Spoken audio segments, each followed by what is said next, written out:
messing in the sump has kicked up some debris that's made its way, and so we're gonna put that in there, turn it, put this in here. Awesome bounce mushrooms, super stoked to have these guys. Let me address this elephant in the room right now. In today's episode, we're taking a look at the 125-gallon system. I added a few new corals and some new fish to the tank. And I have a new way of feeding sheets of algae to my reef tank that I want to share with you. So if you've ever fed Nori to your reef tank, then this is a great new way to do it. So let's jump right into the episode. Okay, so I just recently picked up a couple new corals that I'm really excited about. One of them, or actually a couple of them, are bounce mushrooms. Now, bounce mushrooms are something that I really like. I think they're fascinating the way they look and their colors, and I'm currently still on the hunt for an OG bounce mushroom. Hopefully I can pick up one of those later this year at Reefapalooza, but for right now, I picked up these guys. So I picked up this bounce mushroom here from Reef Aquaculture Specialist at the Florida Frag Swap, and it is a really unique bounce. You see the light blue bounces or vesicles right there on the mushroom. And then right next to it, I picked up a sun-kissed bounce. And they're both relatively small right now, but they are doing really, really well. All right, so here's a better view of it if it stays focused. Right there, awesome bounce mushrooms, super stoked to have these guys. Sunkissed is super small right now, but he's already starting to grow to the size of that frag plug, so I'm really excited about that. And then if we scoot on over here, we have a new hammer coral to the tank that is going along with the purple tip hammer right here. So this guy is awesome. So I'm super excited for them to do well. And then the main attraction, or the larger coral that I got, is this awesome Welsophilia coral. This guy is truly amazing. It's a pretty good size. I mean, that's my hand compared to that. But I've always loved brain corals, and I've always wanted to have another one in the tank.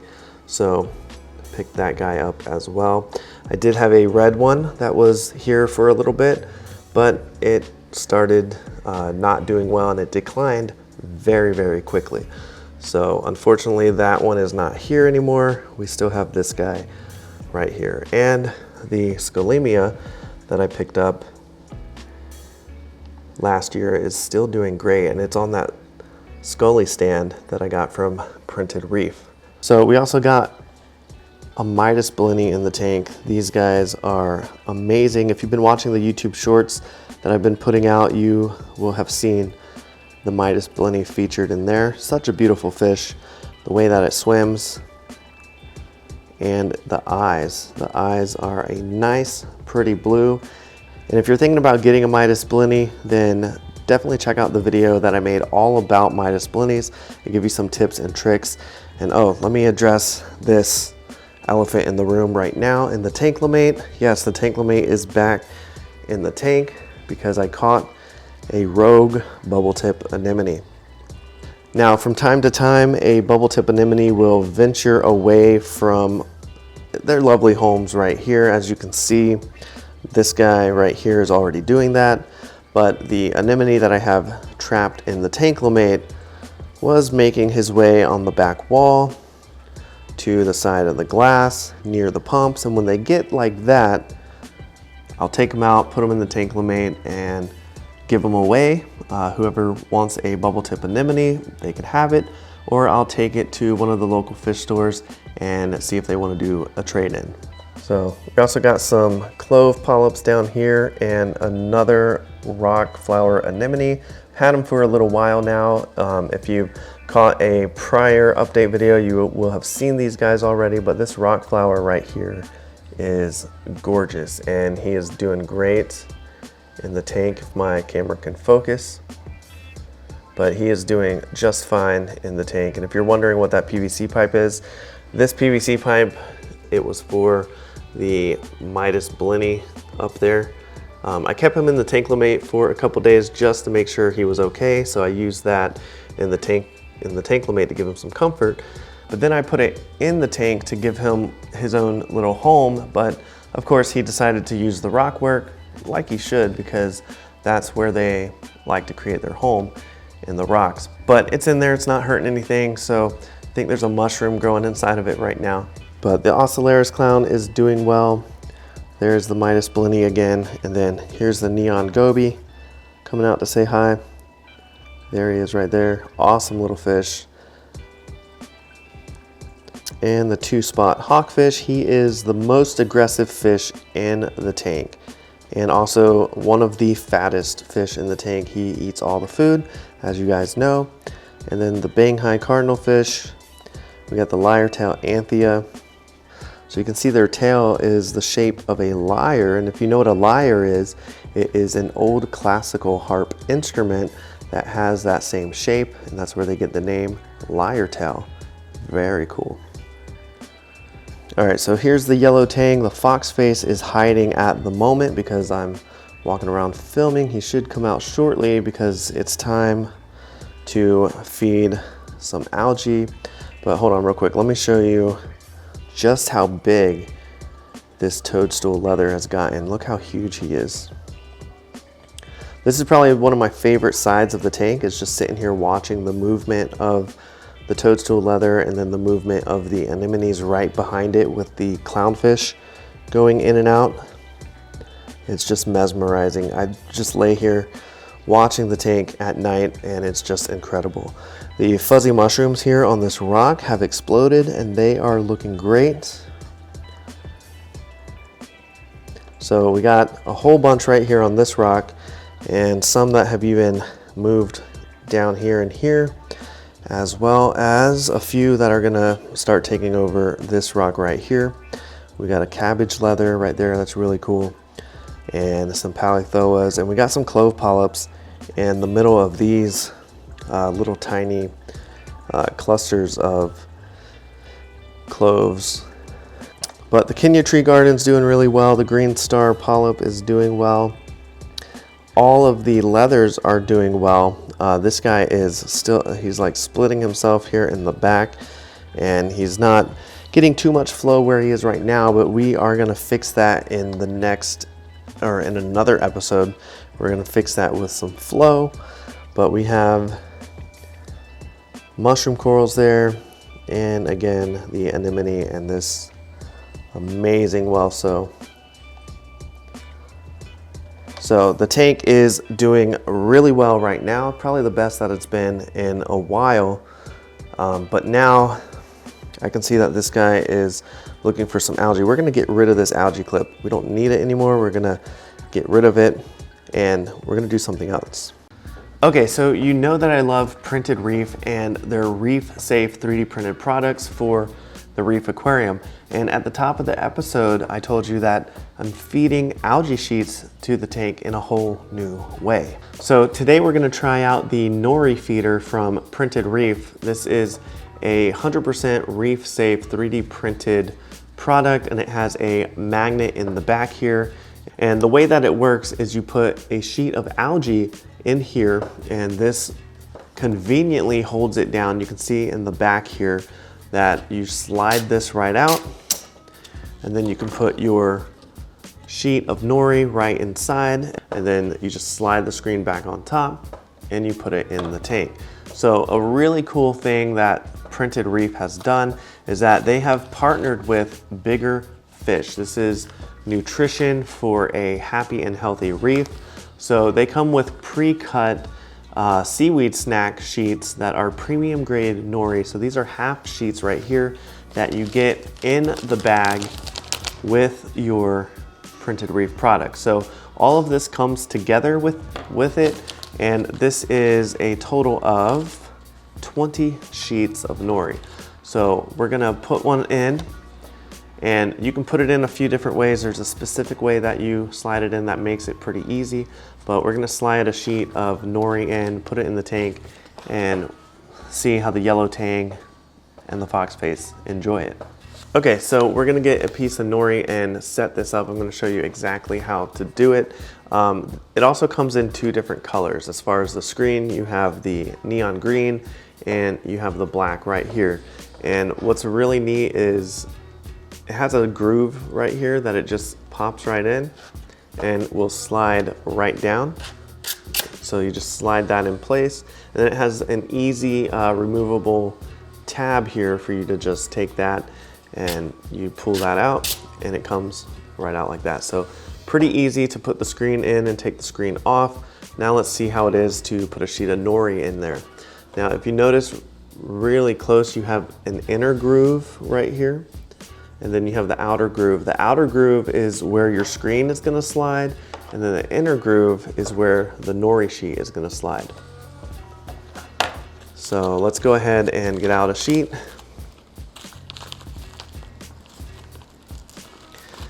And that's really cool that they've partnered with Bigger Fish to have 20 sheets in here.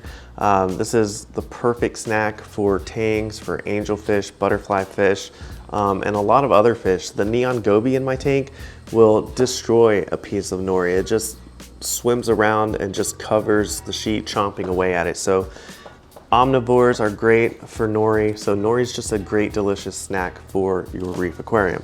So you can see that it's too long, right? So what we can do is we can fold it in half. You can rip it in half if you want. So once you've sized up your piece of algae, you can slide it in the inner groove right here. And then you're gonna take that and slide it in the other groove. And that is gonna kind of hold it in there in place nicely for you to put the screen on. So you can see that now we have the sheet of algae in there, perfectly fits, and it's just held into place.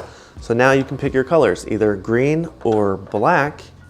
Also, they come in different sizes. So here's this size hole right here, as well as a smaller screen. So depending on your needs, you have two different sizes, two different colors. I have some medium-sized fish, so we're gonna take this screen and we are going to turn this over and put it in the outside grooves here. Just like that, and slide it right into place, and you can see that it slides right there. So now our algae is safe and secure. It's not going anywhere, and it's ready to feed the tank. Look at that, the foxface and the yellow tang are hungry right now, so let's go ahead and get this in there. So it's magnetized, it's gonna hold close to the glass, so all we gotta do is slide it in, grab the magnet, and we're gonna put it right in like that and lock it in place. Okay, so right away the foxface and yellow tang are kind of like, what is this in my space? But I'm gonna change the camera angle and we'll see if they get it. So you can see them, they are going to town, tearing that up.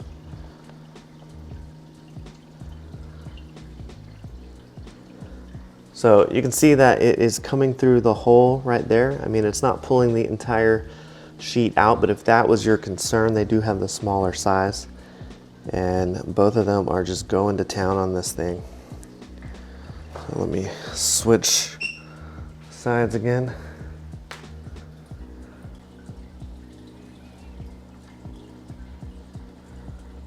Look at them scoping it out.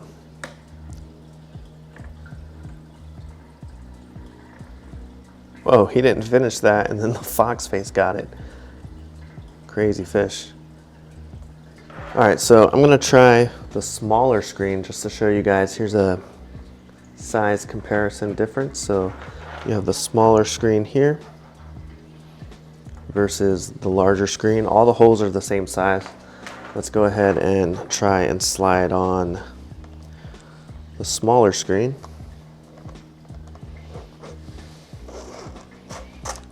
That slid on pretty easy. Oh, it's because I didn't get it on. Here we go. Gotta make sure you put that in the groove right there, and then it slides right in place like that. All right, let's get that in there. All right, we're gonna put this on this side now, even though I have a lot of things going on, and we're gonna bring it down here so we can get a good shot of it and see how the yellow tang and foxface enjoy the smaller holes, see if they can get in there and still pick it out. So right now they're just swimming around. That's the thing, whenever you first introduce this to your tank, you may have to give it a while for them to get used to it, because it is this big glowing thing in their world. So they're just gonna get used to it. But once they get used to it, they are gonna be pulling the algae off. So, all right, a lot of times it is the placement too, because I put it back on the front of the glass, and look at him already going to town. So placement, new product in the tank. Look at that. And like I said, the neon goby, he's going to town in there too. Look at that. So the smaller holes are going to keep the algae in there better intact, not getting pulled out as much. So they're going to have to work a little bit more to get their nori out, but he is in there. Not a lot of work for that neon goby. Yeah, he can still get in there just fine. So those might be the perfect holes. You can see him pulling some out now.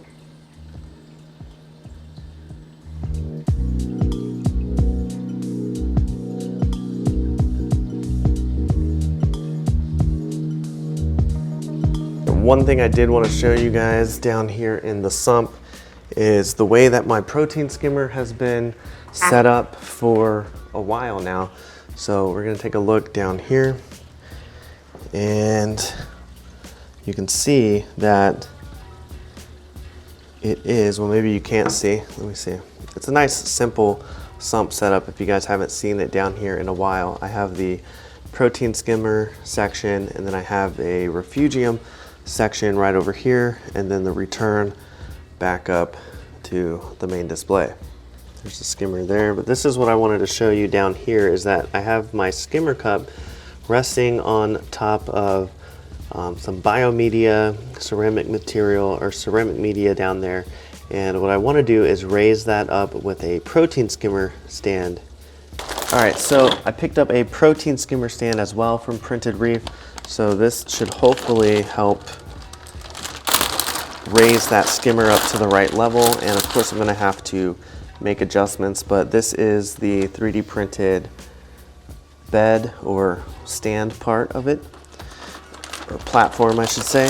And then here are the legs for it as well. So these legs are going to mount right here on the bottom of the stand, and you just pop them in. I think you quarter turn them for them to lock in place. And the height is adjustable. So let's see if I can focus in on here. So the height is adjustable, which is cool. You can take the stand and they come off section by section. So you got little ones that make up the full thing. So you just twist them and they come right off. So if you want to make the stand shorter or taller, you can do that. So I'm probably going to be at max height for this. So let me go ahead and put that in.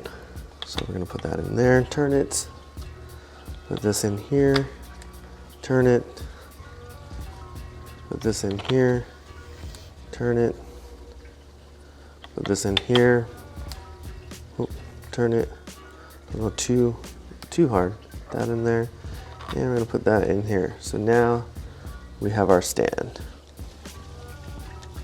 All right, so there's the stand installed. The skimmer is going to take some adjusting, but a little bit at a time. You see the stand right in there on the great white skimmer.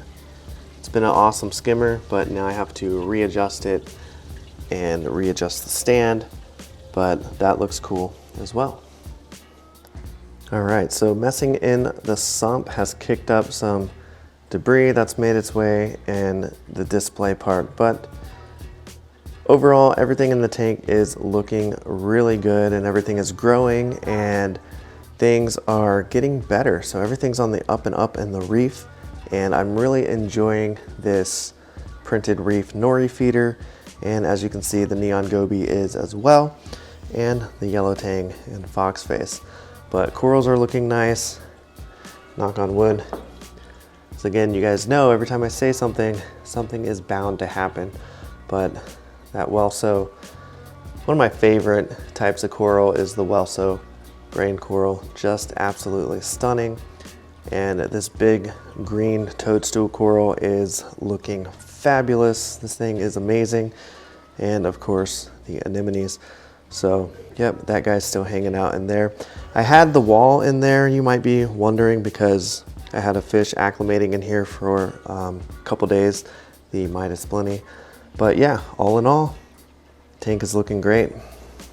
All right, so if you've enjoyed this episode, then I know you're gonna like this video right here. Click or tap your screen to watch that. Thank you so much for liking, commenting, and subscribing to the Coral Reef Talk, and I'll see you in the next one.